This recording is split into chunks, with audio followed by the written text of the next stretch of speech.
किसी प्रकार का इनका कोई वीडियो वगैरह या कोई फ़ोटो वगैरह उनके पास थी जिसको वायरल करने की धमकी दे रहे थे। कुछ 2-3 लड़कियां हैं शायद, जैसे रूटीन में गुरुद्वारे जाता था, गुरुद्वारे के लिए निकला तो बीच में कुछ पैसों की मांग इसने किया, जबकि कभी करता नहीं था। पहले 2-4 दिन पहले बहुत परेशान दिख रहा था, 2-4 दिन से। जब उनके पर्सनल फ़ोन को देखा गया तो देखने के बाद में सामने कहानी कुछ अलग से निकल कर सामने आई है। तो किसी ने बताया कि गाड़ी उसकी यहाँ पे खड़ी है, तो 12 बजे के आसपास हमारे को जानकारी मिली। एक सुबह होती है और सुबह होने के बाद में उनका लाडला प्यारा बेटा, प्यार से जिसे सन्नी कहा जाता था, वो इस दुनिया में नहीं रहा। अब इसके गम में पूरा परिवार है और क्यों किया, क्या किया, इसकी जानकारी तो शुरुआत में नहीं थी, पर जैसे ही उनकी ये इस प्रकार की घटना हुई, घटना होने के बाद में जब उनके पर्सनल फ़ोन को देखा गया तो देखने के बाद में सामने कहानी कुछ अलग से निकल कर सामने आई है। इनके परिजन हमारे साथ में इस वक्त मौजूद हैं, इनसे हम बातचीत करेंगे और जानेंगे कि क्या कुछ ये पूरा माजरा था और किस परेशानी से जो है हरबिंदर सिंह जो है, जो 28 वर्षीय थे, संतूर कंपनी में काम करते थे, वो जूझ रहे थे और इस प्रकार की घटना को अंजाम देने के लिए मजबूर हो गए थे। उनके बड़े पिता हमारे साथ में मौजूद है, इनसे हम बातचीत करेंगे और जानेंगे कि उनके सन्नी, जो प्यारे सन्नी थे, उनके साथ क्या ऐसी बात बीत गई जिनसे उन्होंने इतना बड़ा कदम उठाया। सर, क्या कुछ जो है जानकारी आपको मिली थी और क्या कुछ आपको, जैसे कि आपने बताया कि फ़ोन देखने पे अलग जानकारी मिली, तो क्या कुछ पूरा मामला था? ऐसा था कि पहले तो कल सवेरे जैसे रूटीन में गुरुद्वारे जाता था, गुरुद्वारे के लिए निकला और गुरुद्वारे भी नहीं पहुंचा, रास्ते में गाड़ी खड़ी करके निकल गया पैदल।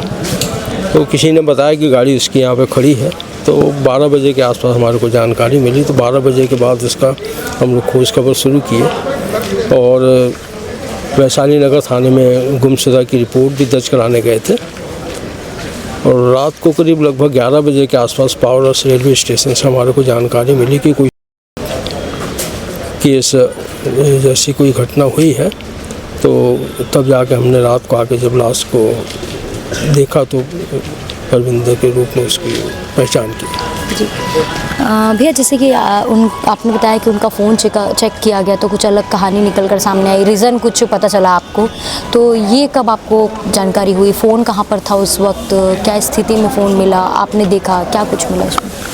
क्या था, जैसे ये घटना की जानकारी हुई कि ऐसा कुछ होगा, तब सबसे पहले उसके मोबाइल को चेक किए गए तो व्हाट्सएप वगैरह में कुछ मैसेज वगैरह मिले। तो उससे ये जानकारी मिली कि कोई इनको ब्लैकमेल कर रहा था और कुछ वॉइस भी है शायद, उसमें कुछ ये राइटिंग में ये चैटिंग है, चैटिंग के माध्यम से। तो उसके ये जानकारी होने के बाद फिर संभावनाएं जो है कि पहले 2-4 दिन पहले बहुत परेशान दिख रहा था, 2-4 दिन से। अब वो सब बातें याद आती हैं कि ये शायद इसी वजह से परेशान दिखता था।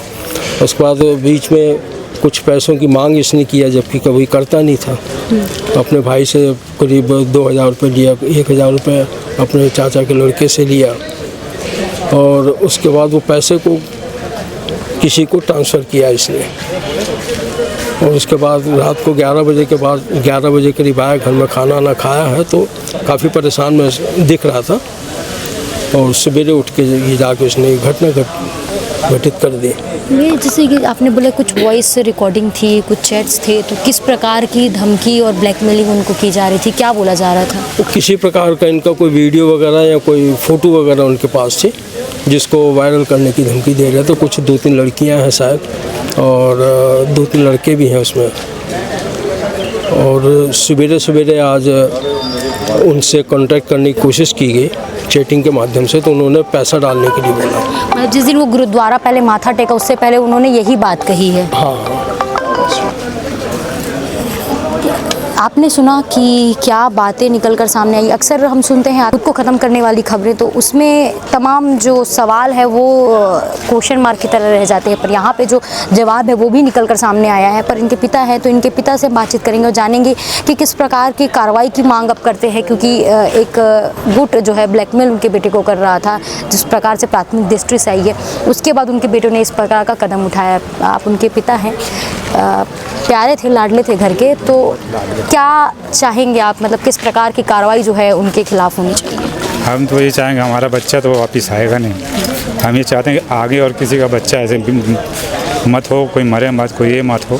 तो उसके ऊपर शासन कार्रवाई किया है, उनको पकड़ा है, उनको बंद करे, जो भी करना है शासन को कड़ा कदम उठाए करवाना चाहिए। हमारा बच्चा तो वापिस आने वाला नहीं है। हमारे बच्चा अगर हमको बताता तो हम उसके लिए कुछ करते, लेकिन हमको उसने कुछ बताया ही नहीं। तो सवेरे 6 बजे से निकलता है, गुरुद्वारा जाता है, आता है, अपना खाना वाना खा के काम में चले जाता है। काम से आएगा, शाम को गुरुद्वारे जाएगा, मत्था टेक के आएगा, घर में रहेगा, घर से कहीं नहीं जाएगा। स्वभाव में बहुत सीधा साधा, सीधा साधा एकदम गऊ एकदम। कोई अगर 2 झापड़ भी मार दे तो वो किसी को दोबारा पलट के जवाब नहीं देगा। इतना सीधा साधा था। तो हमको उनके वीडियो कैम से पता ही चला कि मोबाइल से किसके ऊपर ऐसा हो रहा था, तो हमको अगर बता देता तो हम कुछ कार्रवाई करते उसके ऊपर, उसका कोई समाधान निकालते, लेकिन हमको बताया नहीं और उसने ये कदम उठा लिया अकेले में।